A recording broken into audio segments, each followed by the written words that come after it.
I don't think since the days of King David HaMelech, has there been such a legacy of music given to the Jewish people that is truly an across-the-board gift. Whether a person is affiliated, non-affiliated, it doesn't matter. This music has power, even in his wordless melodies that we call nigunim, a nigun.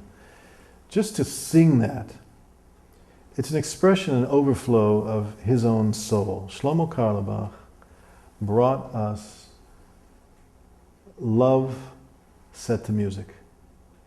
It was a passion for God, it was a passion for the people, it was a passion for the purpose of the Jewish people. And it flowed out of him. I won't say it was effortless, but when you consider the vast amount of music that poured out of him, it seems like he was tied into some kind of a pretty heavily producing pipeline, that's for sure. And he left us this for our ongoing spiritual vitality. The singing of these songs, and especially learning what the words mean, because he often sings primarily in Hebrew. It's not difficult Hebrew. Learning what it means, and then using that as a part of meditation, using that as a part of one's own spiritual rumination. I mean, we sing these songs in shul, or we sing these songs in taking out the Torah, bringing the Torah back, or at some kind of a festive occasion.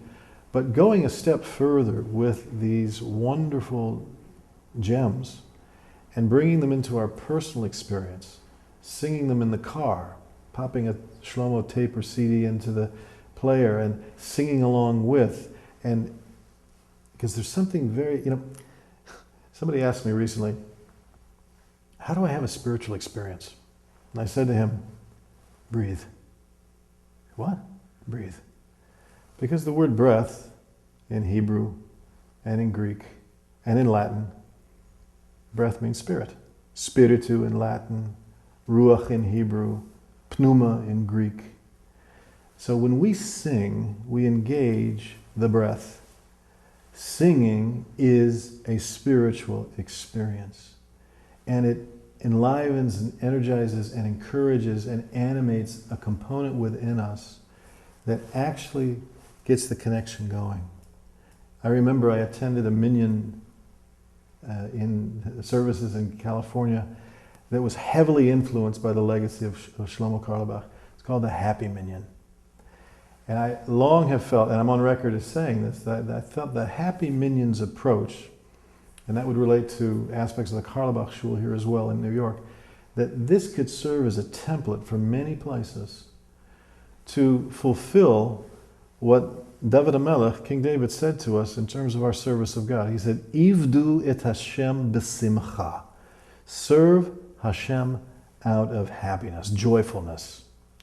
It says to come before his presence with singing. It talks about joyful songs, okay?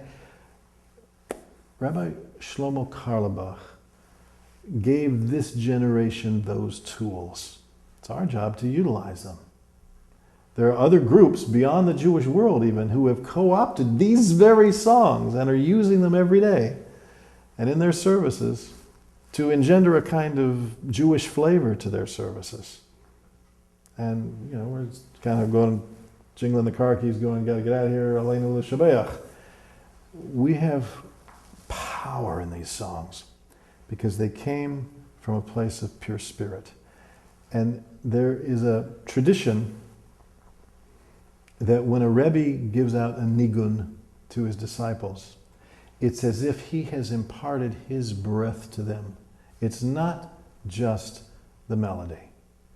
But the melody is a carrier wave, like in radio terms or television terms. It's a carrier wave for a deeply imprinted message, and it goes out from him as the transmitter, and it comes into you as the receiver, and we just need to get tuned into what that really is. And one of the aspects of Jewish spiritual discipline is repetition, and to take one of these songs, for example, and to sing it softly, and to sing it louder, and to sing it slowly, and to sing it faster, and to really work with that song is to cultivate one's own spirit. You go back and you look at tapes and you listen to songs from what Rabbi Carlebach actually did in services with people. This is what he did. The music caused, it primed the pump of this spiritual well that's inside of every person. And we talk about the rock of Miriam that followed around Bnei Israel in the desert. Every one of us has a wellspring inside. And it's to be released. And the trigger mechanism for that kind of release is clearly, unquestionably, and it's been documented through Jewish history, through song. And here we've got hundreds and hundreds and hundreds of them from Reb Shlomo's legacy. And woe to us, and how impoverished we make ourselves if we don't avail ourselves of this rich treasure trove of connecting to God and to each other through these beautiful songs.